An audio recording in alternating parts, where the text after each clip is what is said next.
La libertad en la Edad Media era un privilegio. Los nobles y los comerciantes, además de ser los únicos seres libres, eran los dueños de sus sirvientes y de los campesinos que trabajaban en sus tierras. Los únicos que gozaban de la libertad, sin ser nobles o ricos, eran los constructores, palabra que en francés arcaico traduce masón. El rey francés Luis IX ordenó en el año 1240 dar ciertas prebendas a los masones, como permitirles el desplazamiento entre una ciudad y otra, rebajarles impuestos y otra serie de ventajas, así que los constructores los llamó francmasones, es decir, constructores libres. En los años del oscurantismo, un grupo de hombres perseguidos por la monarquía se reunió a trabajar en secreto. Estos hombres, sabios y poderosos, se convirtieron en una amenaza para los reyes y papas. Se trataba de los míticos caballeros templarios, quienes escapando de la hoguera y la tortura se mezclaron con los francmasones, dando origen a una nueva orden misteriosa y secreta. Esta sociedad aún existe, es la masonería. Sobre la masonería se han hecho un sinnúmero de especulaciones. Se dice que es una secta religiosa, que en sus rituales se adoran dioses propios que nadie conoce. Otros miran a los masones como una corriente filantrópica, pero la gran mayoría no sabe exactamente qué es, a qué se dedica y qué busca. Es una institución, ¿sí?, que tiene como por objetivo hacer crecer al ser humano en toda su dimensión moral, física, intelectual, espiritual. Pero tengo que aclarar que no es una secta, en el concepto de que no está casada con algún principio, con algún concepto, es de origen absolutamente universal. O sea, en el seno de la masonería hay personas de diferentes religiones, cristiana, islámica, indígena, ¿sí?, porque no tiene una connotación sectaria. Su base principal es la tolerancia y la universalidad, es eminentemente universal. Una asociación de hombres libres y de buenas costumbres que buscan el perfeccionamiento moral de la humanidad. Es un sistema de símbolos y cada símbolo representa una virtud. Y la virtud evidentemente es aquella parte que nos hace crecer como seres humanos. La razón de ser original de la masonería ha desaparecido. Y eso es lo que explica un poco su evolución y su cambio de perfil. Pero sigue siendo una forma de sociabilidad. Una forma de sociabilidad que ha jugado un papel fundamental en el desarrollo de la humanidad en los últimos 200 años. Pero ¿por qué después de tantos siglos continúan aislados ante ese mundo que llaman profano? Es que durante muchos años, diríamos casi siglos, la masonería ha venido siendo perseguida por distintas entidades del mundo profano. Entonces, una de las maneras de protegerse contra la persecución y mantener nuestra libertad de conciencia y poder dar nuestras ideas, trabajar nuestras ideas, es a través del secreto. Entonces, no revelando nuestra condición de masones, manteniendo una discreción acerca de los demás que pertenecen a la institución y manteniendo una discreción alrededor de lo que se hace en logia. La masonería es secreta porque representa la dimensión interior del ser humano a nivel filosófico. O sea, hay un secreto filosófico, un secreto intelectual y un secreto físico. A nivel filosófico porque representa lo interior del ser humano, la búsqueda de la esencia del ser humano. Y secreto viene de sacro, de sagrado, de algo profundo.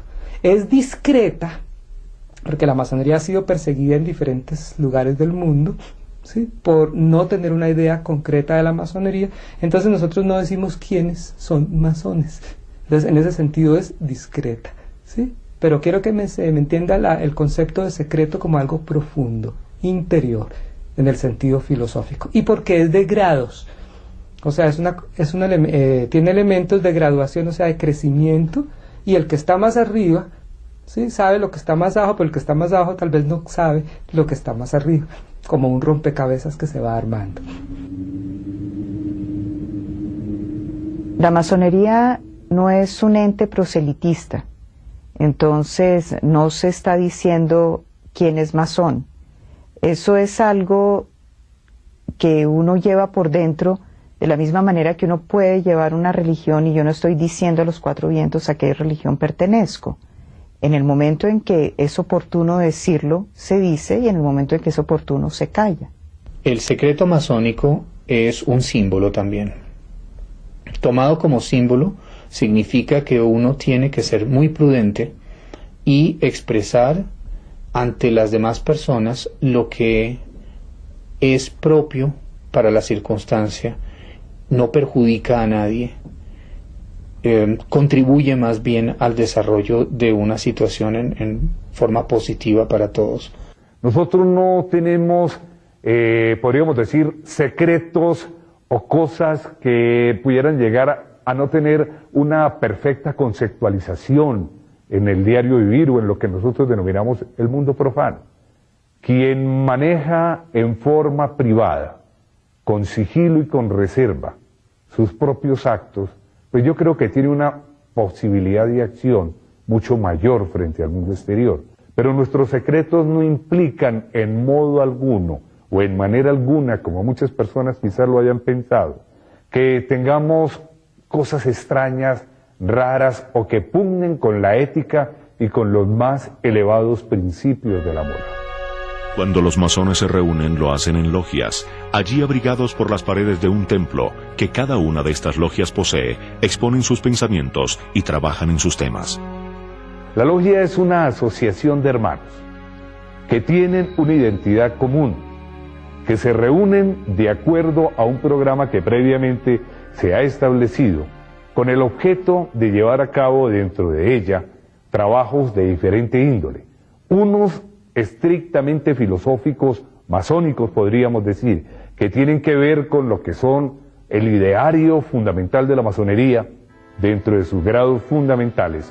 Otros trabajos que puede llevarse a cabo dentro de una logia son trabajos que podríamos decir de corte académico, de corte institucional, y podríamos decir en términos más globales que es una asociación, una pequeña célula, para poder trascender de alguna manera hacia la colectividad y de esa manera cumplir la misión fundamental, que como se lo dije en un principio, es buscar el perfeccionamiento moral de la humanidad dentro de un ambiente de libertad, igualdad, fraternidad y sobre todo de una absoluta tolerancia en donde puedan comulgar diferentes ideologías políticas, así como diferentes idearios de carácter religioso. Lo que es importante es entender que lo que se hace en una logia es en pro del desarrollo individual de sus miembros. Muy rara vez se tocan temas de política y si se tocan es buscando una comprensión más profunda del mundo que nos rodea, de tal manera que los miembros individualmente considerados puedan adoptar posiciones políticas más sabias y más profundas en la sociedad profana. Si eso está claro, ese secreto de la deliberación en logia no tiene ningún problema. Cuando los templarios se mezclaron con los albañiles, se apropiaron de sus herramientas y las convirtieron en sus símbolos. De esta manera la escuadra y el compás dejaron de ser unos elementos más de trabajo para convertirse en símbolos de su forma de pensar. Los elementos masónicos son símbolos o son la voz silente de la masonería que enseña a través de esos símbolos. Por ejemplo, el compás, ¿sí?, puede representar lo trascendente, lo esencial. La escuadra puede representar lo material, la razón como materia y la verdad del compás como esencia. Entonces, que esté el compás con la escuadra significa un equilibrio entre el mundo trascendente y el mundo no trascendente. La combinación de esos dos instrumentos, la escuadra y el compás, le pueden permitir perfectamente al artesano, al arquitecto, a quien está elaborando un trazo, aproximarse a la perfección con el manejo del mismo. Entre otras cosas, se ha llegado a establecer y a decir, por ejemplo, que el compás está girando y equivale a una de las virtudes fundamentales del ser humano, como lo puede ser la inteligencia, y la escuadra podríamos asimilarla de alguna manera a la rectitud, que está mirando precisamente la rectitud de cada uno de los actos del hombre. El trabajo que los masones hacen en sus logias se lleva a la práctica en el mundo exterior. Sin saberlo, muchos de nosotros hemos pertenecido directa o indirectamente a instituciones creadas por los masones y organismos que son de gran importancia para la humanidad. Nacieron en el seno de una logia.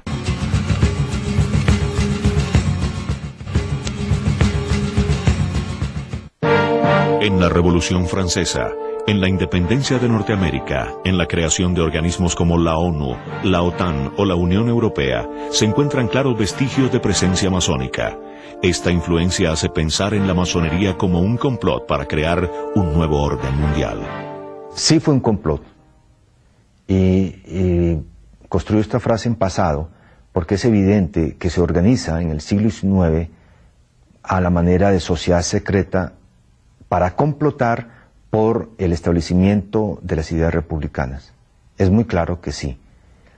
De allí se deriva un imaginario, ya para el siglo XX, de que todo se explica a través del complot y que detrás de todos los hechos existe un grupo de personas que están complotando y calculando qué va a hacerse y cómo se va a funcionar, y como si 4 o 5 personas manejaran a través de una tramoya el funcionamiento de las naciones. Realmente eso en el siglo XX no existe. En sentido estricto, el masón no conspira contra nadie. Han conspirado contra nosotros. La masonería sería un complot contra lo que no deje progresar al ser humano. Me explico. Por ejemplo, si hay hermanos nuestros que son científicos, entonces la masonería les aporta ciertos valores humanos para que esa ciencia no esté en contra de contaminar o dañar. Entonces es un complot contra cualquier ambiente oscurantista. La masonería es una instancia de creación cultural, básicamente. Entonces, en forma indirecta, ha preparado las mentes de las personas para el advenimiento de entidades o instituciones que hoy en día son consideradas benéficas, pero directamente no ha impuesto ninguna de esas instituciones ni la ha diseñado. Nosotros buscamos, ojalá, que nuestros hombres estén dirigiendo las altas esferas del Estado, las altas esferas del Poder Judicial, pero con un sentido constructivo. ¿Cuál es el sentido constructivo? De beneficio de la colectividad, de beneficio de la humanidad, y que todos los días podamos avanzar un poco más allá. Existen muchos personajes famosos que han sido masones. Sin saberlo, hemos estudiado sus vidas, sus obras. Su papel en las artes, la ciencia y la política ha sido decisivo. Personajes como Franz Liszt, George Washington, Rudyard Kipling y Henry Ford son un ejemplo de ello. Mencionemos un pensador, un filósofo de la calidad de Goethe en Alemania. Sin lugar a dudas, uno de los genios más grandes que ha dado la humanidad. Y es uno de los claros exponentes de la masonería. Por ejemplo, en Alemania le destaco esa personalidad. ¿Y qué no decir de otro ilustre alemán o austroalemán, si la expresión, si no estoy muy equivocado, como fue Wolfgang Amadeus Mozart, uno de los grandes genios de la música, masón confeso? Muchas de las obras de Mozart fueron hechas precisamente inspirado en los rituales masónicos, y la más conocida de todas es la flauta mágica, precisamente. Dentro de esa enorme composición musical y espiritual de Mozart, tuvo cabida precisamente la masonería, y él hizo diferentes tipos de obras para cada uno de los actos fundamentales de la masonería, nuestras tenidas fúnebres. Bolívar, realmente el único americano que es miembro de una logia masónica antes de la independencia es Bolívar. Simón Bolívar, siendo muy joven, pasa por París y es recibida en una logia de París. Además de estos dos, es un absurdo mencionar a otro hombre extraordinario, como lo fue sin lugar a dudas el más grande físico de este siglo que termina, Albert Einstein. También perteneció a la orden masónica. Los derechos del hombre los trajo por primera vez a América un masón, fue Antonio Nariño, y Antonio Nariño sufrió cárcel por eso. Otro músico que puedo destacarle, Joseph Haydn, otro gran maestro precisamente alemán, que perteneció a la orden masónica. Y en el orden político, la gran mayoría de presidentes de muchos países, de grandes potencias, como lo fue en los Estados Unidos, la gran mayoría de sus presidentes, pero destaquemos en este momento, por ejemplo, a Franklin Delano Roosevelt, José Martí, el apóstol de la independencia cubana, perteneció a la masonería, como lo perteneció Maceo también allá. Y destaquemos también a ese gran hombre que fue Salvador Allende, un hombre de un ideario filosófico muy comprometido con los conceptos precisamente del bienestar social de la humanidad. Se me ocurre recordar en este momento en Argentina, aquel famoso escritor argentino Domingo Faustino de Sarmiento, también perteneció a la masonería. En Ecuador, Eloy Alfaro. Es decir, son múltiples los hombres de destacados valores intelectuales y morales y políticos que han pertenecido a la orden masónica. La masonería es exclusiva para los hombres. Las mujeres solo pueden asistir a unas reuniones llamadas tenidas blancas. Pero hace más de 100 años nació una vertiente llamada el derecho humano, que abrió sus puertas para que las mujeres ingresaran a la orden. A pesar de que en Latinoamérica y otros continentes existen desde hace muchos años logias mixtas, la vertiente dominante de la masonería, de influencia anglosajona, no reconoce a la masonería mixta ni a la masonería femenina. Las califica como ilegítimas. La no aceptación de la mujer en muchos casos no se debe a la existencia de una idea de que la mujer es inferior. Si bien en el grueso del público puede haber esas nociones, entre los masones puede ser inexacto aplicar eso en forma tajante. El ritual masónico es considerado por algunos masones como un ritual eminentemente solar y por lo tanto masculino. Tenemos una serie de principios básicos o fundamentales que denominamos antiguos linderos o lagmar del idioma inglés, que quieren significar unos linderos que no pueden ser inviolables de una parte y que constituyen la base fundamental de la masonería. Uno de esos principios estableció que a la masonería no pueden ingresar las mujeres. La masonería mixta existe fuera de Colombia desde hace mucho más tiempo, existe desde hace más de 100 años en Francia, y hay unas logias pioneras mixtas en América Latina que datan de inclusive hace más de 100 años, alrededor de 120, 130 años hubo unas logias mixtas en Uruguay y en Argentina. Solamente hasta este siglo y a mediados del siglo XX que está culminando, podríamos decir que la mujer ha adquirido la plenitud de sus derechos en lo que es la civilización del mundo occidental. Entonces, acorde con ello, remontémonos 200, 300 años hacia el pasado. La mujer siempre estaba sometida en una o en otra forma a la potestad de sus padres o a la potestad de sus esposos. Uno tiene que darle prioridades a ciertos momentos en la vida, y mientras que los hijos estuvieron pequeños no ingrese a la masonería. A medida que los hijos van creciendo, uno tiene tiempo de dedicarse a sí mismo. Entonces, ese es un tiempo que le dedico a mi progreso personal, y obviamente ellos también usufructúan porque ellos ven los beneficios de la masonería en la educación, en el ambiente de la casa, entonces no hay de qué quejarse. Para mí la masonería ha sido el camino desde muy niña, en donde fui muy resistente a aceptar dogmas y a aceptar imposiciones, de tal manera que yo siempre pensé que la masonería era mi camino. Las mujeres y los hombres ahí en este caso estamos tratados en igualdad. En algunas logias masculinas existe lo que es la paramasonería femenina, que eso ya es distinto. En logias masculinas donde no se admiten a las mujeres, hay unos grupos femeninos que hacen labores sociales, que hacen obras de caridad, pero no participan de los rituales. En cambio, en la masonería mixta se participa del ritual a igualdad con los hombres. Los mitos que se tejen alrededor de la masonería han generado el rechazo de muchos. A través de la historia, los masones han sido perseguidos y torturados.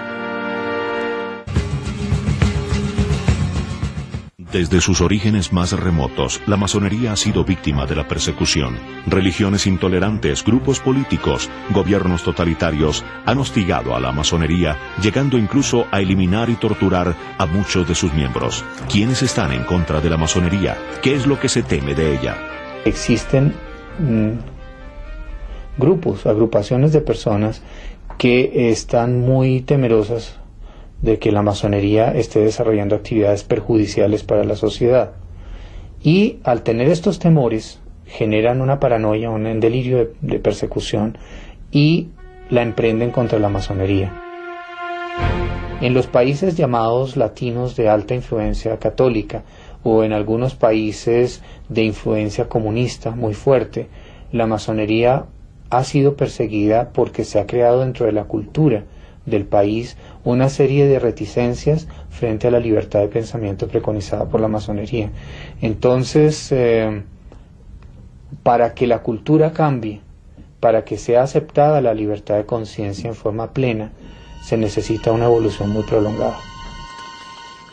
La gran mayoría de las situaciones se han dado por problemas de discrepancias de concepto y de intolerancia de parte de las organizaciones no masónicas que temen que la masonería esté fomentando su destrucción.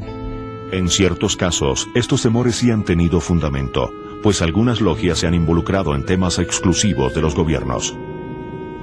Recuerdo muy bien un dossier que publicó la revista Nouvel Observateur en Francia en el año 85. Un dossier de una investigación muy profunda mostrando cómo la masonería francesa, a través del presidente de Francia, Mitterrand, tenía una presencia muy grande en organismos internacionales. Y fundamentalmente en organismos que controlaban energía atómica y todo lo que está alrededor de ese, tanto comercio de armas sofisticado como de alta tecnología. Por ejemplo, es un pequeño ejemplo. Otro ejemplo que uno puede colocar, que puede citar, es el escándalo del Banco Ambrosiano y el caso de Gelli, este banquero que termina muy mal, y todos los escándalos que hay asociados a esto. Aparece una logia masónica llamada la Logia P2 italiana, con unos fuertes lazos con logias latinoamericanas. Y allí se encuentra también de manera accidental, por el escándalo asociado a los crímenes que están asociados a este escándalo, como al escándalo financiero mismo, encuentra uno allí una participación de la logia masónica que le hace a uno sospechar que el poder de la masonería sigue siendo muy grande, o de pronto inclusive es más grande que el siglo XIX, pero con un perfil distinto. La Iglesia Católica siempre ha visto a la masonería como un enemigo, como un ente que se opone a sus dogmas. La persecución contra los masones ha sido frecuente. Este enfrentamiento entre la Iglesia y la masonería aún no ha terminado. La Iglesia Católica se sintió atacada desde hace mucho tiempo por cualquier institución que cuestionara el predominio absoluto que tenía.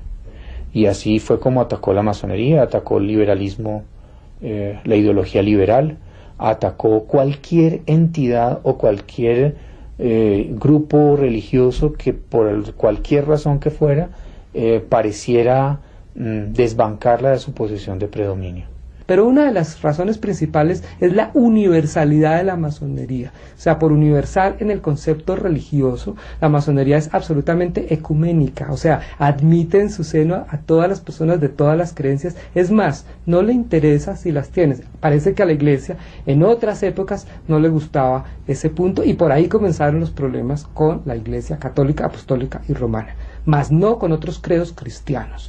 La masonería no tiene dogmas. No aceptamos dogmas de ninguna naturaleza. El único dogma que nosotros tenemos es la razón, el raciocinio, la mente razonadora. Y cuando yo empiezo a pensar y empiezo a mirar filosofías de otras partes, empiezo a analizar otras cosas, los dogmas se me caen, ya no los puedo admitir. Mi razón no admite eso. La Iglesia no puede aceptar, ni ninguna religión, óigalo bien. Ninguna religión acepta que se le caigan sus dogmas. Religión que pierda sus dogmas, religión que se acaba, sencillamente. Entonces la Iglesia, particularmente la Iglesia Católica, no puede aceptarnos desde ese punto de vista tampoco. La cruzada de la Iglesia Católica contra la masonería es muy efectiva. Fundamentalmente a través de los sermones y la utilización del púlpito es de una eficacia impresionante en acorralarle y quitarle espacio político a la masonería. Es de mucha importancia. Es la primera persecución y coloca a la masonería en una situación defensiva. Es la masonería en la que tienen que entrar a explicar que no hay ritos satánicos, que no son ateos, que no son anticatólicos, que una cosa es ser masón y otra cosa es las creencias religiosas. Yo creo que la forma como se le persiguió no fue la forma más cristiana y evangélica que digamos, hasta el punto de tratar de suprimirlos quitándole la vida. Eso me parece que en ningún momento se justifica, pero creo que también dieron motivos al pasar. La Iglesia nunca ha estado en contra de la razón. Del exceso de la razón, sí. Porque es que cuando yo creo que tengo la verdad, el otro tiene la mentira y yo tengo la posibilidad de imponerme a él, bien sea o por la razón o por la fuerza. Ese es el presupuesto básico que se manejaba en esa época. Si tú no estás conmigo, están contra mí, entonces la única solución es suprimirlo. Somos librepensadores. Aquí admitimos a hombres que tengan cualquier religión, no importa cuál. Que tengan únicamente, le exigimos, tenga una creencia en Dios. Llámelo como lo llame. La religión católica, que es la que usted dice que nos ataca, ella no puede admitir eso. No admite que nosotros tengamos que se acepten hombres de cualquier religión, porque es que la religión católica dice que es la única verdadera. Para ella no pueden existir otras religiones, y eso no puede ser así. La mentalidad del hombre, la libertad del hombre, debe permitírsele que tenga y piense lo que desee y esté en un sistema religioso o filosófico que desee. En el siglo XVI, en particular la Iglesia Católica en Occidente, proscribió y prohibió todo lo que no estuviera de acuerdo con el dogma confesional precisamente de esta iglesia. Esa fue quizás una de las razones por las cuales el Papa Clemente XII en 1738 excomulgó a los masones, y esa excomunión no solamente data desde ahí, sino que fue reiterada después por el Papa Benedicto XV y así sucesivamente hasta el Papa, que tenga yo conocimiento, el último fue el Papa León XIII, en donde excomulgan a los masones. ¿Por qué razón? Si uno lee los fundamentos de la primera bula papal que estamos mencionando, por trabajar en secreto y por permitir dentro de sus reuniones personas de diferente credo o diferente idea religiosa. En ese momento quizás se pudo justificar, pero hoy por hoy la misma Iglesia Católica ha evolucionado y los modernos sistemas constitucionales, como es el caso de este país, se han caracterizado precisamente por permitir la libertad conceptual que cada quien tenga de la deidad o de Dios. El problema de la excomunión de los masones era que había mucho católico, incluso sacerdotes, dentro del movimiento masónico, ¿sí? Es decir, que no era, como veíamos, nace dentro de la misma estructura de la iglesia. Como no lo habían censurado, muchos sacerdotes se identificaban con ese movimiento de libertad, de igualdad, de fraternidad, de crear una humanidad en donde pudiéramos de verdad vivir en tolerancia y respeto, y sobre todo que eso no solo se lo estaban anunciando a los católicos, sino que había un movimiento aperturista también hacia la corriente protestante, que en esa época también, sabemos, a partir de la Reforma, había tenido bastante peso dentro de la misma institución de la Iglesia. Entonces el movimiento masónico se estaba constituyendo de una u otra forma un paso hacia el ecumenismo en esa época que era impensable. Recordemos que en ese momento se está dentro de una mentalidad cerrada en donde fuera de la iglesia no hay salvación. Los gobiernos totalitarios también declararon una guerra abierta a la masonería. Personajes como Hitler o Francisco Franco torturaron, asesinaron y condenaron al exilio a muchos miembros de la orden. La masonería está de alguna manera en sus principios en contra de lo que es cualquier manifestación de tiranía, ¿sí? De ignorancia y de fanatismo. Entonces, la tiranía se combate de alguna manera buscando elementos más humanos, ¿sí?, en el progreso político y social, aclarando que la masonería no es política. Y el fanatismo se combate estudiando, generando universidades, generando cultura, y el fanatismo se combate siendo más eclépticos, más tolerantes y más universales, que es lo que nos hace falta. Entonces, en muchas organizaciones políticas, por ser de una idea sectaria o muy rígida en esos conceptos, obviamente que nosotros no gustamos mucho en esas dimensiones. Transcribiendo a Mussolini dijo: el fascismo ha comprometido sus batallas gradualmente. Primero destruyó el bolchevismo, enseguida atacó la masonería, en fin, ha afrontado al régimen liberal. Conforme lo acaba de usted escuchar, lo vuelvo a reiterar, movimientos políticos de ultraderecha han convertido a la masonería. Pero no digamos que solamente de ultraderecha, también movimientos de izquierda, porque han visto en la masonería una asociación de hombres que pueden complotar y porque se reúnen en secreto. Obvio que el masón nunca podrá estar de acuerdo con lo que es la intolerancia, ni con el fanatismo religioso ni político. En la España actual, por ejemplo, se sienten todavía algunos rezagos de ese ambiente. Durante muchos años hubo un adoctrinamiento de la infancia y la juventud contra la masonería, y eso ha hecho que en España todavía las logias tengan que ser muy prudentes en sus manifestaciones exteriores, y el masón en España debe conservar su anonimato para protegerse. La masonería está llena de símbolos desconocidos, de letras y figuras de origen milenario, de un lenguaje que solo ellos saben interpretar. Desde sus orígenes los masones han estudiado la numerología y el esoterismo. ¿Qué interés tiene esta orden en este conocimiento tan poco explorado?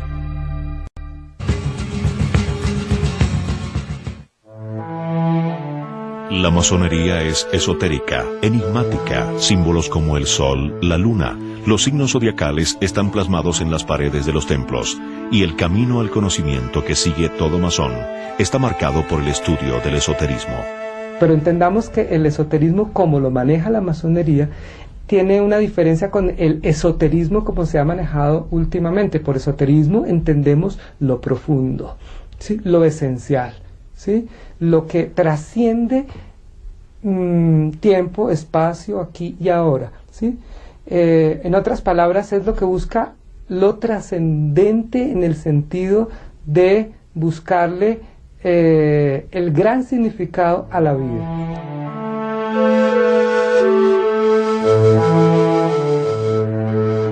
No es un esoterismo que venga emparentado a la superstición, es un esoterismo filosófico que le da un significado mucho más profundo al mismo símbolo.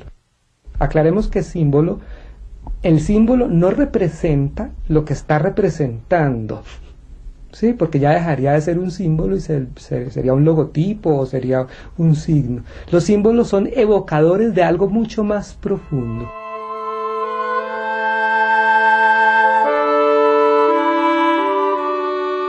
Indudablemente que no nos podemos alejar de que la masonería es bastante esotérica. Hay que tenerlo en un concepto filosófico muy cierto. De hecho, existen muchas logias y muchos masones que trabajan fundamentalmente en esoterismo, que son bastante esotéricos sus trabajos. Y de ahí encuentra usted una respuesta también a una pregunta que me formuló hace un momento. ¿Por qué la masonería es secreta? ¿Qué implica el esoterismo? Precisamente la introspección del individuo para buscar ese tipo de perfeccionamiento. Y evidentemente existen muchas logias cuyos trabajos son fundamentalmente esotéricos. Creador omnipotente, luz del espíritu universal, el eterno y justo. Estas son algunas formas como los masones llaman al gran arquitecto del universo. Una idea donde confluyen diversas creencias que ha provocado que los profanos piensen en la orden como una religión. La orden de los caballeros templarios, ya le dije, no dependía más que de los papas. Luego era una orden sumisa a la iglesia. Cuando ella se abre, cuando dan la orden de destruirla, que la destruye realmente Felipe IV el Hermoso y el Papa Clemente V, los caballeros huyen. Los caballeros yo diría que abjuran de esa iglesia, pero nunca dejan de ser de tener un carácter religioso de ellos, de tener una creencia en Dios. Y de ahí es donde viene el deísmo y la masonería. Nosotros tenemos que tener una creencia en un ser supremo al cual llamamos el gran arquitecto del universo. Cuando hablamos del gran arquitecto creador del universo, estamos haciendo la referencia fundamental al principio supremo. Dios, en el sentido más conocido en el lenguaje del mundo profano, podríamos decir, es decir, Dios, el principio creador del universo. Lo denominamos gran arquitecto del universo porque, conforme lo podrá usted observar y se podrá mirar con mucho detenimiento en enciclopedias y libros, la masonería se ha ilustrado de símbolos provenientes precisamente de la albañilería y de la construcción. Entonces, de ahí el por qué se denomine el gran arquitecto creador del universo, que ilustra y a cuyo nombre y a cuya gloria realizamos todos los masones nuestros trabajos, nuestras reuniones individuales y particulares, sino también, y además, una manifestación concreta de los actos que llevamos a cabo en nuestra vida diaria. Los masones se encuentran esparcidos por todo el mundo, hablan diversos idiomas y sin embargo pueden entenderse entre sí gracias a un antiguo sistema de símbolos. Este sistema incluye el lenguaje tripunteado, una clave formada por 3 puntos que se encuentra en todos los escritos masónicos. Los 3 puntos de la masonería hacen alusión primero a los principios filosóficos de libertad, igualdad y fraternidad, que ha sido como un eslogan filosófico y de vivencia que nosotros planteamos.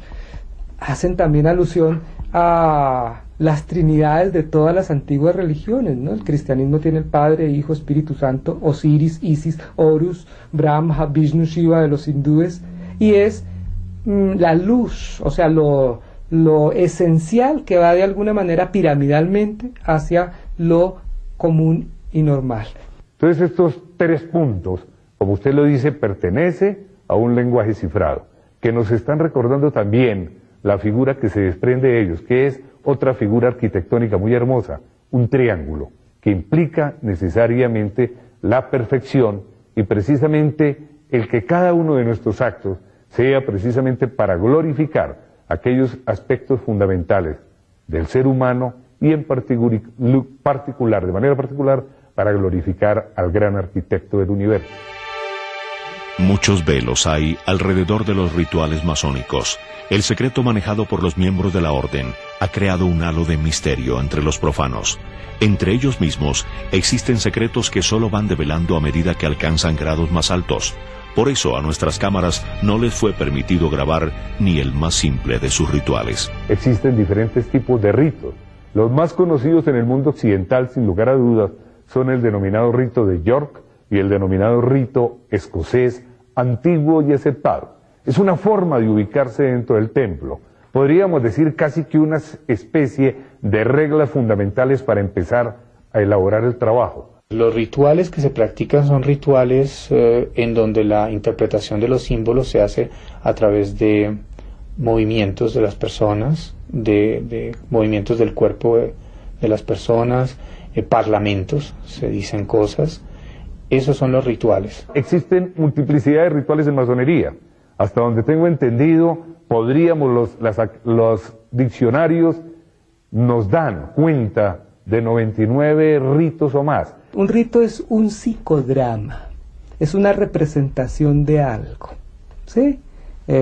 Como para que ustedes tengan una idea, una representación de algo que de alguna manera genera una transferencia en las personas que lo practican. Transferencia es algo que llega a lo profundo. Básicamente los ritos y todo lo que se hace en la masonería obedece a la representación de símbolos que representan ideas que están casadas con la idea de crecer y ser mejores que nosotros mismos. Pero no es un rito como de adoración, como el ritual religioso, que es adorar, pedir. No, es la representación de un psicodrama, del psicodrama humano, básicamente. Hombres y mujeres encuentran muchas razones para buscar a la masonería y permanecer en ella. Algunos lo hacen por una búsqueda intelectual, otros por influencia de personas cercanas. ¿Cómo logra una orden tan cuestionada seguir atrayendo a sus filas a hombres y mujeres? ¿Qué motiva a sus miembros a continuar en ella? Alrededor de mí encontré muchísima gente a la cual yo le veía unas cualidades morales muy grandes, y lo que tenían en común esas personas era la masonería. Entonces eso me invitó a ingresar a la masonería. Principalmente por un espíritu de búsqueda que tuve desde muy pequeño y que fue cultivado a lo largo de los años, gracias a la ayuda de muchas personas que me supieron fomentar ese espíritu, esa curiosidad, tanto intelectual como sensible, artística. Y todo eso confluyó en una vocación masónica muy fuerte. Desde que me conozco, podríamos decir, siempre he sentido un profundo respeto hacia los demás. Y he reclamado para mí, como algo que no permito que se oye o se pretenda derrumbar, mi absoluta libertad de analizarlo todo, de verlo todo y de conceptualizarlo de esa manera. El que desea ser masón golpea. Yo golpeé a la masonería. La masonería me estudió, me analizó y me admitió en sus templos. Ya adentro, conociendo su filosofía, más amor le tengo yo todavía a la masonería. El hecho de crecer internamente, el hecho de también de manejar la razón correctamente y la justicia.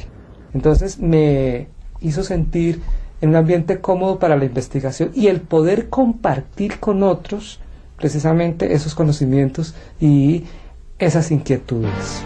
Por muchos siglos ha perdurado la masonería. Sus ideales de libertad, igualdad y tolerancia se han convertido en principios de los países democráticos.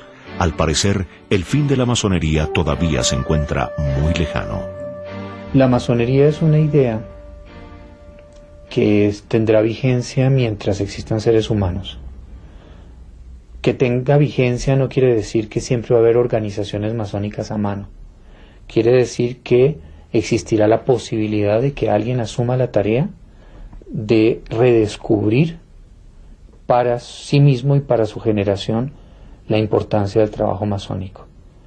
Yo no creo que la masonería se acabe como tal. Puede que tenga unos ciclos donde haya mayor afluencia de personas y otros ciclos donde haya menos, pero esta búsqueda espiritual que todos estamos sintiendo ahorita hace que la masonería tenga muchísima vigencia. Lo que pasa es que no es la única escuela donde se enriquece el espíritu. Hay muchísimas ahorita, pues entonces es una de tantas. Yo no creo por una razón muy elemental y muy sencilla.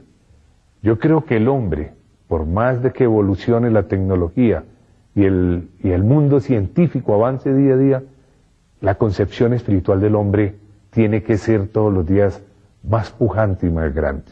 Sí se va a acabar. Por ahí 4.500 millones de años, cuando explote este planeta, cuando se muera, porque el Sol va a volverse una estrella enana y va a explotar, se va a acabar la masonería. Yo no creo que se acabe la inquietud de crecimiento espiritual en el ser humano. Y siempre habrá en este planeta Tierra personas inquietas en ese sentido. Yo personalmente creo que la masonería, como movimiento grande que es, tiene sus altibajos. Hay momentos en que tendrá su apogeo, hay momentos en que disminuirá. Yo creo que por ahora no se va a acabar la masonería. Sería demasiado pues pedirme visión de profeta en el sentido malo de la palabra, como visionario, como futurólogo, pretender trazarle un curso a la masonería a largo plazo. Yo creo que hoy está bastante fuerte, extendida por lo menos en América y en Europa.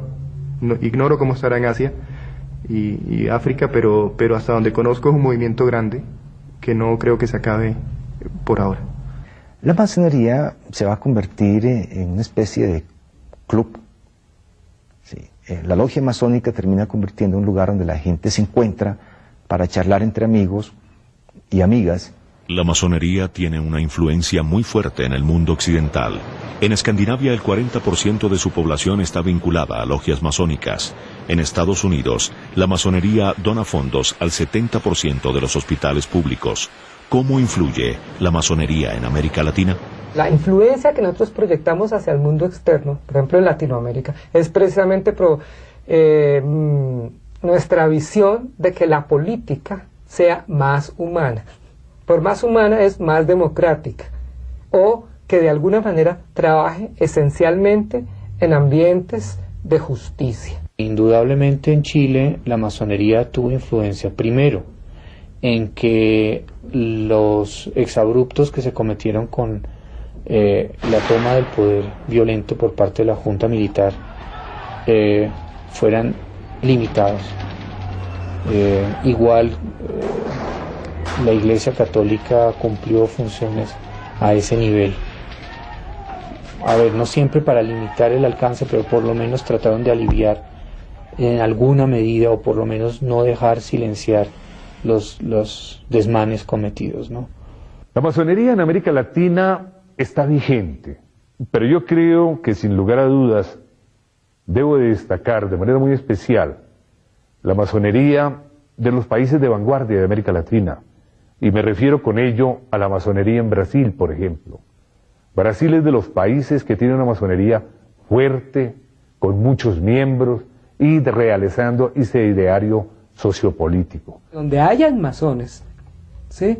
Colombia, Brasil, siempre nuestros puntos de vista son por la impecabilidad, por la ética, por buscar lo mejor, ¿sí? Entonces siempre se está influyendo de alguna manera en mejores leyes, en mejores obras sociales. Aconsejamos a nuestros hermanos políticos, no puedo mencionar a ninguno, en buscarle mejores salidas. O sea, un político masón no está solo. Es el más criticado si obra mal, y es el más aconsejado y el más aplaudido si obra bien. Con algunas excepciones, los masones han dejado de ser vistos como unos hombres misteriosos. Es relativamente fácil saber sobre sus logias y sus templos, y su carácter de secreto se ha cambiado por el de discreto. Hoy sus intereses están dirigidos más al bienestar del hombre que a la búsqueda del poder económico y político. El ideal no es que todo el mundo sea masón.